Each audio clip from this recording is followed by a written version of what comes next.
হযরত ওমর রাদিয়াল্লাহু তাআলা আনহু বদলাইলো কেমন? তাবিজ দিয়া। কথা বলেন, আল্লাহর কোরআন শুন, আল্লাহর কোরআন শুন, আল্লাহর কোরআন শুন। হযরত উসমান ইবনে মাযউন রাদিয়াল্লাহু তাআলা এক সাহাবী, উনি বললেন আমি মুহাম্মদকে দেখতে আসছি, মুহাম্মদের সাথে উচিত শক্ত কথা বলবো, ঝগড়া করবো, এরকম নিয়তে আসছি। আইসা দেখি মুহাম্মদ নামাজ পড়তেছে, আল্লাহর কোরআন পড়ছে, মুহাম্মদ কোরআন পড়ছে। আমি মুহাম্মদের নামাজের অপেক্ষা করছিলাম, ভাবছিলাম নামাজের পরে লাগবো, কথা বুঝেন নাই? কিন্তু আল্লাহর কোরআন মুহাম্মদের জবানের তিলাওয়াত আমার কলিজা ছিঁড়া ফেলছে।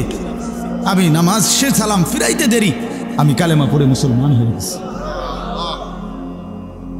কোরআন জিন্দেগি বদলায় বাপ। কি দুর্ভাগ্য আমাদের।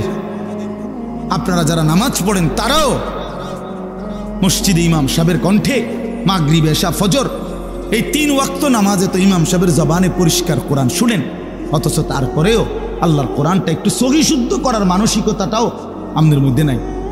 কি শুনলেন জীবনে? কি শুনলেন? এত চমৎকার মালিকের কালাম, একটু তর্জমাও শুনতে চাইলেন না।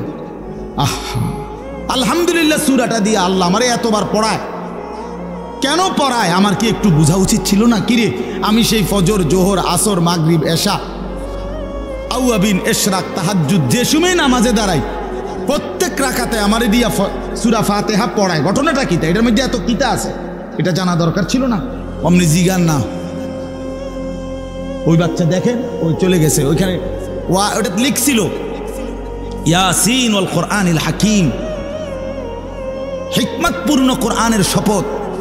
অর্থাৎ আল্লাহ তাআলা বুঝাইছেন, বন্ধু যে কোরআন নাজিল করেছি, এই কোরআনের প্রতি অক্ষর এই পৃথিবীর সবচেয়ে শ্রেষ্ঠ প্রজ্ঞাপূর্ণ কথা।